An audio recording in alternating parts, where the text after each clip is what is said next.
I don't like to speak negatively, but I'll say this. I sometimes hear people speaking about the Rebbe in a language that's just not, it's not appropriate. We understand the Rebbe Basar V'Dam, Shoma Beguf, but still, it says, Ein Reinas HaMelech Keshum Mistaper. You're not supposed to even see a Melech as he takes a haircut. Or you don't know he's taking a haircut. We saw the day that Barbara would go into the Rebbe's room and gave the Rebbe a haircut, and you saw in the Rebbe he had a haircut. But still, you're not supposed to see your Rebbe taking a haircut. Why not?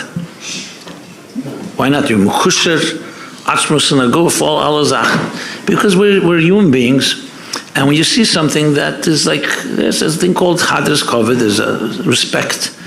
And even a thing like a haircut, sometimes you hear language, and then you say, okay, but who are you talking about? Talking about a Rebbe? You're talking about some charismatic, blue-eyed leader. A Rebbe is a lakus, and a lakus means, not a leka, a lakus, just for the record. It's a very different thing. It means that he is, like Moshe, Ish Elikim. What does that mean? Like we say about the Ovis, for example. His whole being is essentially a chariot, a vehicle for a lakus. And when there's a Helam and a lakus, yes, there'll be a Helam and the Rebbe. That's how it is. Because it's a dugma. It's a Shchinta Begalusa.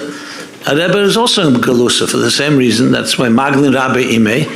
And later, a Chassid could schlep the Rebbe with him in his Golas. That's how it is. So when you think of it that way, and I don't want to repeat certain words because they're just not respectful, but I hear things that people speak. They ask me, don't you feel that when the Rebbe said the Sicha Chavches Nissen, that it was coming from some form of desperation? I heard these words.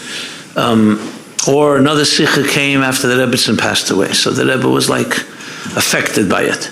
So I'm sure he was affected. We all know that. Even Eris and Kalim of Atzilus are affected by Maisa Tachtein. So that's not a Pella. But those words, so I always respond, I said, 1 second here. So how do you know maybe Bas Legani Tovshin Aleph was also somewhat desperate? It was after the Holocaust and this.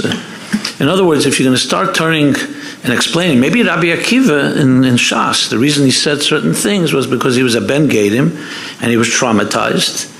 And he didn't have enough therapists to deal with it, and that's why it affected the way he explained certain Maimonides Chazal.